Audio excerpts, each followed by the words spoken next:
when the world lets you down, and all you see is sadness all around. From the night you hear me say, I will find, I will love you, I will lead you to the light, I will teach you how to fly. When the voices get too loud, and all your hope begins to drain out, lend me your hand and hear me say, I will hold you, I will teach you how to fly. Hey, good morning, everybody. Great to see you. Thank you. I want to welcome everybody inside, outside, in the coffee house, watching on. So many volunteers helped us pull off just an amazing event for all of our students with special needs in this community, and we're going to be showing you video in the next couple weeks about it. It was just amazing. So to all of you that helped, thank you so much. And then next week we kick off a brand new series called Parables, More Than Just a Story, and we're going to be talking about these great stories that Jesus told that left the disciples kind of like scratching their heads and left us kind of unpacking these for centuries afterwards. Just tell us amazing things about who God is, who Jesus is, and who we are, and how we have a relationship together. So don't miss out on this series. And I know, listen, I get it. It's summertime. Everybody's taking time off. They're heading out of town. And let me just say, if you are traveling, the greatest thing you can do on that vacation is attend our online campus, all right? Get your family together. I know you're in Maui in a hotel, in your pajamas, but you can go to church, even on an online campus. And those of you online right now know exactly what I'm talking about because you're just waking up, all right? So, and just stay awake, please. But it's an amazing experience, so don't miss out on this series because you put them all together. It's going to be just a great learning time for every single one of us as we figure out basically who God is, Jesus is, who we are in light of that, what he wants to do through our lives in the world. And then 2 weeks from today is the greatest holiday of the year, besides, of course, Easter and Christmas. And that is Father's Day, everybody. And I hope you got it on your calendar, okay? But it's amazing. It's the greatest thing we do. Oh, yeah, Mother's Day is big, too. But Father's Day, come on now. And we have a big party for that around here. And we're going to have all kinds of fun things for everybody. And one of which is going to be Darryl Strawberry, former Major League Baseball player, will be here to share his story. And you're going to want to be here for that.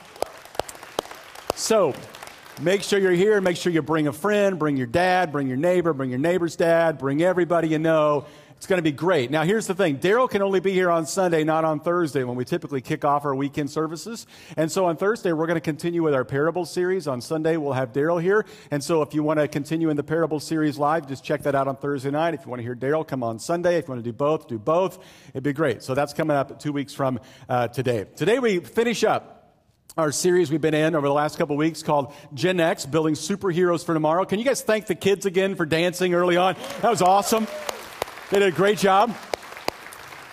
Just amazing dancers. And we've just been talking about our kids and how all of us, whether you have no kids or you have 5 kids, whether your kids are in the house or not in the house anymore, will all be about how do we make America, greater for our next generation. And we get to do that right here in this place for our next generation. And we've been talking about how we can do that. And the truth is, our kids are facing significant challenges today.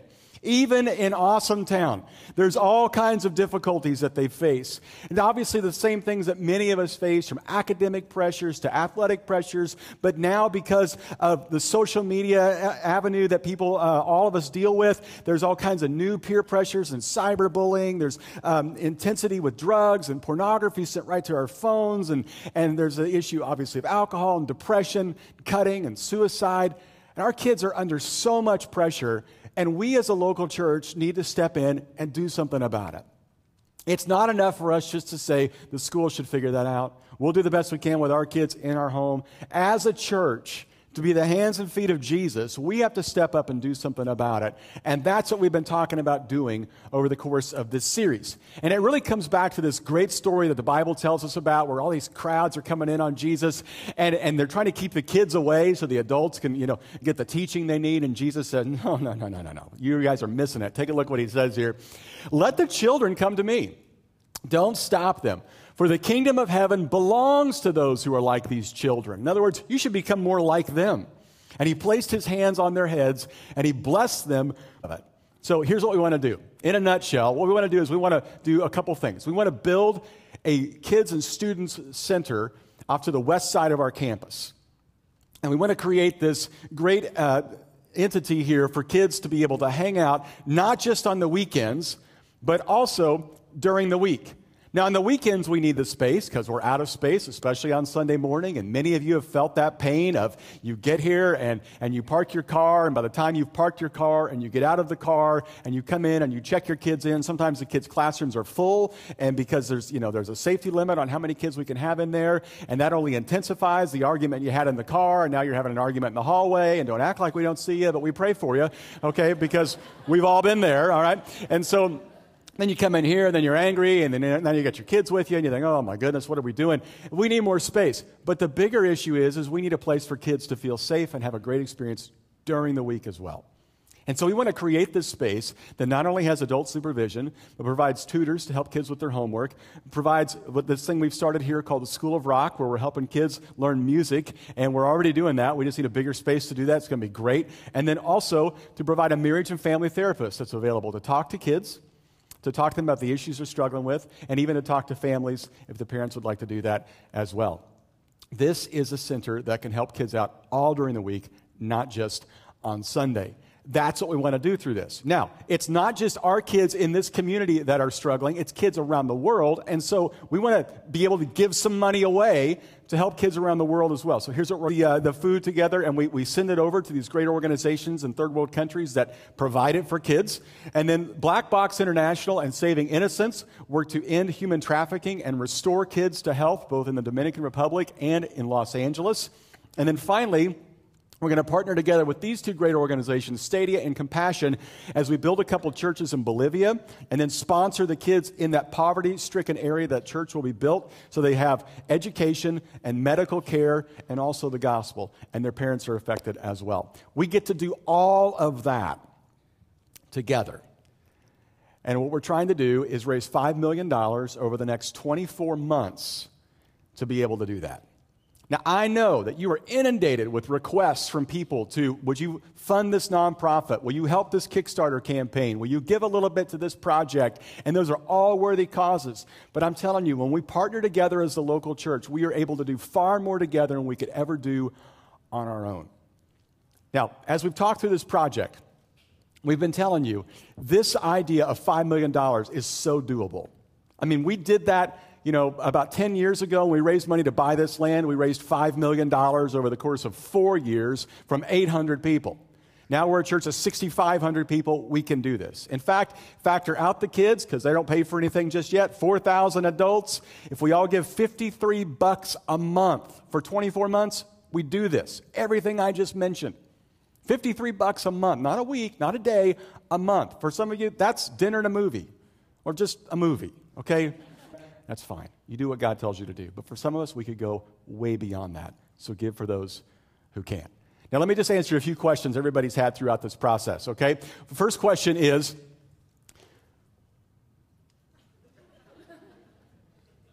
when will this be done?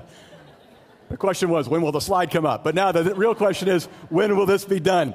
Okay, this is a great question because everybody wants to know, I'm given to this. Will my kids even experience this? Is this going to take like 10 years to build and all that? Here's the deal. Let me just give you the timeline of what's going on here at Real Life Church. You want the inside scoop, just between you and me? I'm not telling any other service. Here we go. The first thing is we're completing the parking lot right now. This should be done within this month. You see that going on out there with the park and the parking lot. It's going to be great. Then we're completing the move of Undergrounds to that little store over there that's had like 20 restaurants in it. We're moving in over there, and it's going to be awesome, and that'll be Undergrounds and a space for classrooms and that kind of stuff. It's going to be fantastic. That's going to be within this month as well. Then our next project is to start on this. We think we could start by the fall. We think it lasts 18 to 24 months. Now, here's the cool thing. I heard a high school student this week say this to her friend. I'm giving to this project even if it's not done before I graduate because I want the kids coming up to experience it. Isn't that a mature thing to say for anybody? She gets it. That's a great question. All right, now what this is driving at is we are going to launch Real Life Church Canyon Country towards the end of 2016, beginning of 2017. Some of you have already said, I'm in on that, and you're kind of getting ready to be the launch team to get that going, and now you're thinking, wait a second. If I want to move to Canyon Country, do I want to be paying for a building I'm never even going to experience? Well, let me tell you how this is going to work. Whether you're a part of Canyon Country, Valencia, Newhall, eventually Castaic, this building is going to be the regional hub for all student ministry in the Valley. And so all the things that go on will start out there. So it's going to benefit kids all throughout the Valley all the time. And so it benefits everybody. Here's the third question that often comes up. And that is, aren't we big enough? Aren't we big enough? In other words, okay, 6,500 people. It's already difficult to find a parking space. It's already difficult to get a seat. It's big enough. Let's just ride it out till Jesus returns and We've done what we need to do. I get it. And there's a part of you that says, I don't really want to be a part of this one. It's just, we're big enough, right? Well, here's the thing. Jesus did not say, go into all the world and teach the gospel until you hit 6,000 people and then just stop.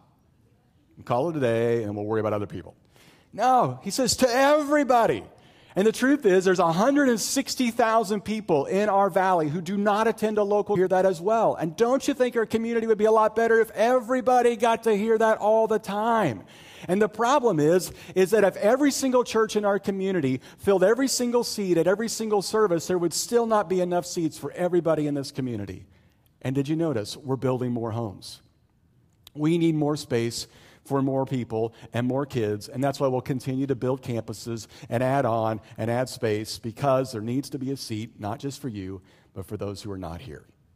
And so because of that, we're doing this. Now, I know that there's some of you that think, okay, I believe in it, I'm for it, it's great, but I just can't afford it. Well, if that's the situation you're in, we want to help you. There's a great ministry we provide around here called Financial Freedom, and it's a class that will put you through. And so many people have already gone through this, and it's taught them about budgeting and about saving and paying down debt. The amount of debt that people at Real Life have paid down as a result of this class is astronomical. And join up with this. Sign up online. We'd love to help you out and put you through this particular class. Now, let me just kind of tell you what we're going to do here today. I want to talk to you for a little bit. And at the end of our time together, you're going to have a chance to fill out one of these cards. And this is your chance to say, okay, for the next 24 months, here's what I want to do. So let me just talk to three groups of people as we get going here. The first group are those of you who are brand new here. Maybe today's your first day. We do this every week. We're so glad you're here. Just come on in. I'm kidding. But you're sitting there going, oh my goodness, we're here for the fundraiser. There's going to be a timeshare later. They're going to shake us down at the door, hide your jewelry. Let me just put your mind at ease. I don't want anything from you, okay? I want you to sit back and see the heart of this place and what we're about, and love for you to come back next week. Some of you, you're new over the last 4 years, which 4 years ago was the last time we did one of these generosity initiatives. And you're kind of new to how we do things around here. And you're looking at this card going, what does this mean? Is this a legal bonding agreement here? Are they going to show up at my house if I don't make a payment? If I drop off my kid in children's ministry, they're going to check my giving records. Oh, he can't come in. You haven't given this month, Listen, that's not what we're doing. No. What this is just a commitment between you and God that we process. And you fill it out and you tell us what you want to do so we can plan and prepare and be able to pay for it. And then you sign it as a commitment to God. But here's the thing we've always told you. I know life gets unpredictable. And if you need to lower it, you can lower it. If you feel like God's been overly generous and you want to raise it, you can raise it. But I'm asking you to prayerfully consider what you're going to do with this. Some of you get paid, basically lump sums at the end of the year based upon your business or commission or bonuses. And you'd like 3 end of years to be able to do what you want to do. That's fine. Turn yours into 30 months. That's fine. And you can put that date down here as when you want to complete it. Some of you, on the other hand, another group of people, you've been around here since day one. You've been a part of all 3 of these. You were a part of the first one that paid for this piece of property so we could build this building. And you're sitting there listening to this thinking, I think I'm going to take a pass on this one. Okay, I paid for this seat that I'm sitting in. I've given so much money to this place, I should be buried here when this is all done. I get it. I understand. And you might want to just say, listen, I gave big then. I'm just going to give kind of a token gift now. But let me just tell you, I believe this project is so important. I have no problem looking at your church. Saved my life. And I don't mean it saved my life like I was part of a biker gang for a while and it rescued me. Or I shot a man in Reno just to watch him die or anything like that.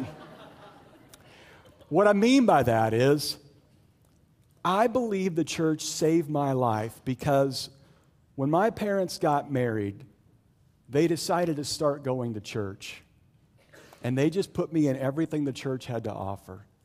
And when I look back at my life, I just see how much of my life is a result of what church added to my life and what it prevented in my life. And when I think about that, I realize how personal this is for me. And so I just want to take a few moments, and I want to tell you 5 things that I believe the church did for me, that I believe the church is doing for our kids here. And it's the reason why I think we need to keep adding space and building buildings and adding campuses to help more kids learn these things. Because I know what a value it's been in my life.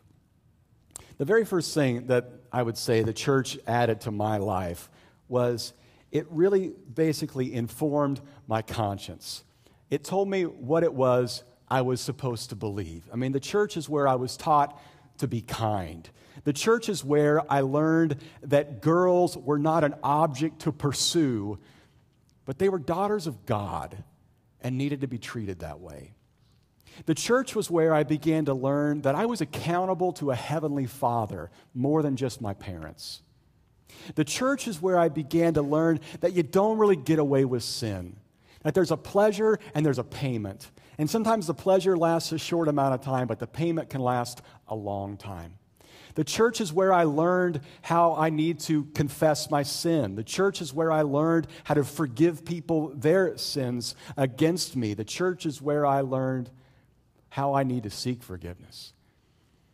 Sometimes you hear a message and you'll come up to me in the lobby and say, boy, I wish I would have heard that when I was 16. I wish I would have heard that before my first marriage. You know what? I had the pleasure of hearing that then. And because I learned it then, it saved me a world of hurt going down the wrong path because the church began to inform my conscience. And that's what it is we're trying to do with all of our kids here. And that's why we have to keep adding space and providing resources to help our kids because it impacts their lives and it saves them from making some of the bad decisions that we've all made. Here's the second thing the church did for me. It instilled a sense of purpose in my life. And I don't mean it just told me career. And so most of us are trying to figure out, what am I going to do and what's my degree going to be and all those kind of things. But church for me told me that life's bigger than your career. Life's bigger than your education. Life's about your purpose God has made you to do. The church began to teach me that I was made for a purpose, and I wasn't just an accident, and God had a role for my life, and it informed the way I made decisions on college and who I would date and who I would marry and where we would live and all those kind of things, and it started for me in the local church, and I'm so glad that I learned that. I know there are times you say, I wish I'd learned that before. Every single week around here that Jesus loves you, He's made you for a purpose, and wants to be your friend forever. Think how different your life would have been had you learned that early on instead of just now. Here's the third thing the church did for me is it gave me lifelong friendships. When I see our kids going away to camp in a few weeks, hundreds of them will go off to Hume Lake, and it'll be phenomenal. I always think back to when I would go to church camp when I was a kid, and I think back to, we got a picture of these two guys here. This is me and a part of church. I think about my pastor friends that I'm friends with. That's not happening unless there's church. I think about the friends that Lori and I are close to as well. Here's the fourth thing the local church taught me. It taught me God's activity in and around the world. You know, you think about it, when you watch the news, God doesn't get a lot of press. In fact, pretty much most of the news is all bad story, bad story, bad story. Then the Lakers are losing, another bad story, you know. And then at the end, there's a fluff piece and everybody's happy and goes to bed, right? But mostly it's all bad news. And we walk away from that going, either there's no God or God's not good, one of the two. Well, church gave me stories that God was active around the world. And here's how that happened for me. When I was a kid, we went to church Sunday morning and Sunday night, and there were two different services. And so I'd go on Sunday morning, I'd come back on Sunday night, we'd sit in there, and sometimes they'd have a local missionary that the church had sent out, and it's in another country. He'd come in, and he'd show slides. Remember slides? Anybody remember those? Tick, tick, tick, tick. You know, and they'd always get stuck at some point, and it's half in, half out, you know, and you can't see it. And you kids on the front, you know what I'm talking about right now, but there was a time of slides, and we had 8 tracks, and that's a whole other deal. But anyway, we'd watch this slideshow going on of these pictures, you know, of things going on in Haiti and the Dominican Republic and in Africa, where these missionaries are teaching people about God. And it began to show me that God is involved around the world.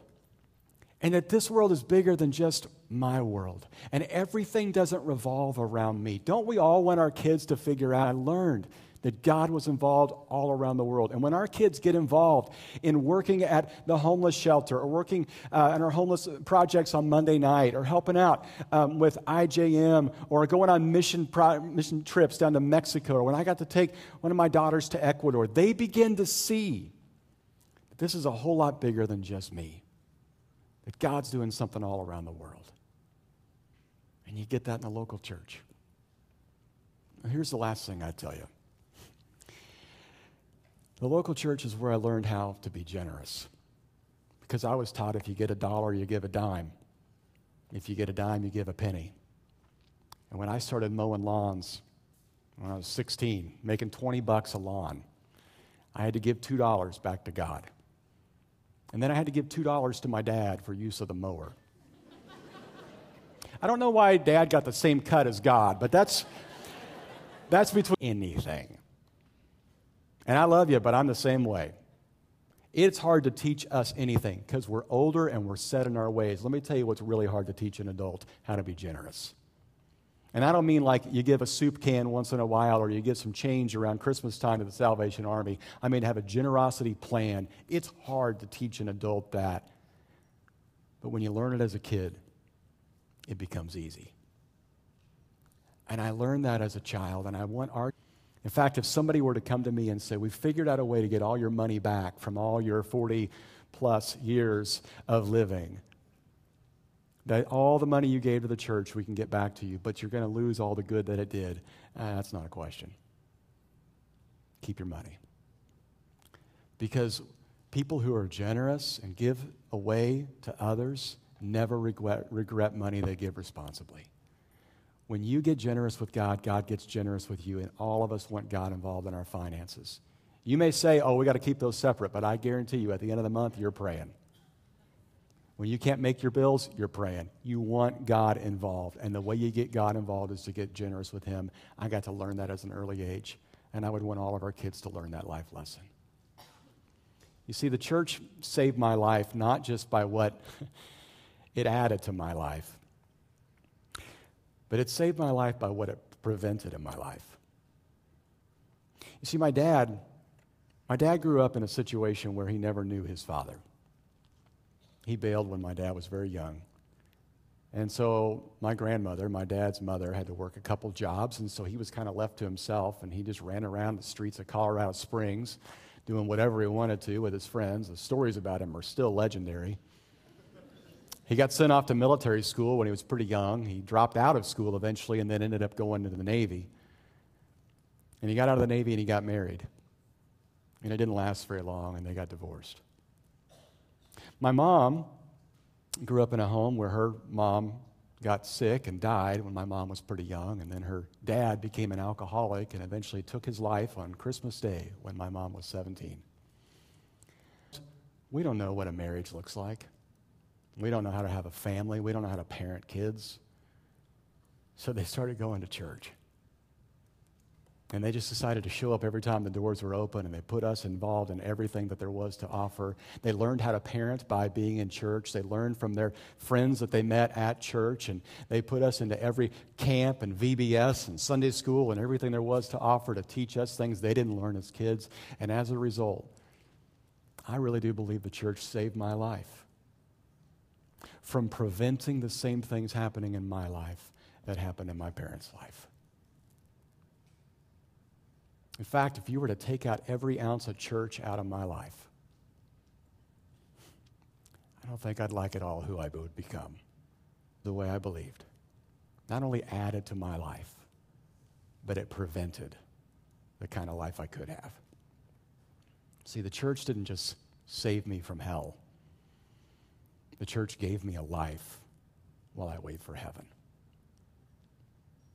And that's what we want to have provided for all of our kids. And that's why I have no problem looking at you and saying, give big, because it matters for our kids. And I wanted you not just to hear my story, but I wanted you to hear some stories of some of our kids that have grown up right here through real life and the impact it's had on them. Take a look at this. My name is Kayla Castanola. I came to Real Life in 2000, the first year it started. I was in 5th grade and jumped right into the youth ministry. And my name is Ricky Rodriguez. I started coming to Real Life Church as a high school student my freshman year. My name is Isa, and my family moved to Valencia when I was a sophomore in high school. We came the first Easter that it had been in this building, actually. Hi, I'm Brittany Bookout. October 2000, I walked right into the first day, the opening day of Real Life Church, instantly. They were kind of my safe place. I think the pressures in junior high and high school, there's such a pressure to fit in, to be cool and wanted, and I think having this, that's when I learned too that it's not about fitting in, that we were all born to stand out. It's hard to find community on a Sunday morning, and so Generate for high school, everybody was my own age, and I could come in, and there were several people that I recognized from school actually, and so it was easy to just get plugged in and have community. I never really missed a week. I was always there. I was one of the regulars. If I missed a week, I was sad, just because the program was so great, and it still is great. It definitely provided an outlet. Everybody's not perfect, but we bring our struggles together and see how we can build each other up. Then you connect in small groups, and you have a leader, and so you have like a mentor or somebody who can pour into you, but then you also have like kids your own age who you can just hang out with and do life together. You just end up having these relationships with all the same solid foundation that I don't know that you can get outside of the church. My small group leader just was there for me for everything, every single thing. Her being consistent in my life made such a difference. She always listened and point me in a positive direction. And I think that ultimately that's why I stayed on a more straight and narrow path.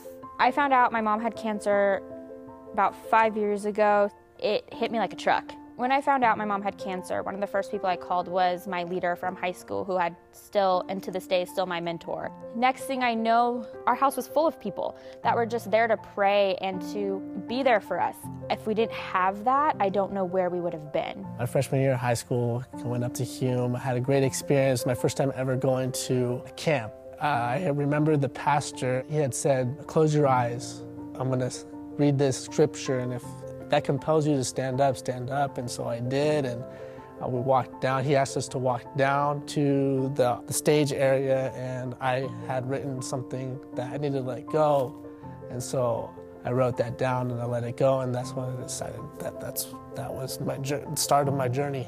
After high school, that summer I started working at Hume because I wanted to get back to what Hume did for me. So now I'm an intern at Real Life Church in the young adult ministry for The Bridge. I remember being up at Hume my senior year, bawling because I didn't want to leave, and I told the youth pastor at the time, I don't want to leave, I want to stay. And he goes, okay, then come do Wired. And I was like, oh, Yeah. I wanted to pour into kids the way that I was poured into. I now oversee 5th and 6th grade with programming, and as a leader, I've noticed the importance of having your own space. We wanted to create a space with preteen where kids felt comfortable and could become their own person. In a year's time, we've taken them away from being all the way with K through 6, and seeing them have their own space and grow has been the most incredible thing. I could cry. I think having kids grow up in the church is so important because it helps set that foundation. If you do something wrong now or make a mistake, there's grace there, there's love there, there's no judgment. I'm very glad that I was invited to GenNext because it started my journey. I'm completely thankful that I grew up in the church. I mean, God is real. God is good. That's the only thing that is true and makes sense. And I don't think I would have had that if I hadn't been in church and with community and living life with people. It's important for these kids to know that somebody's there for them always, when the whole world, literally the whole world, feels like it's against them. And so I think knowing that somebody's there who understands, who can listen, who can comfort you in that time is huge. And it's huge for reestablishing your worth and knowing who you are in the Lord.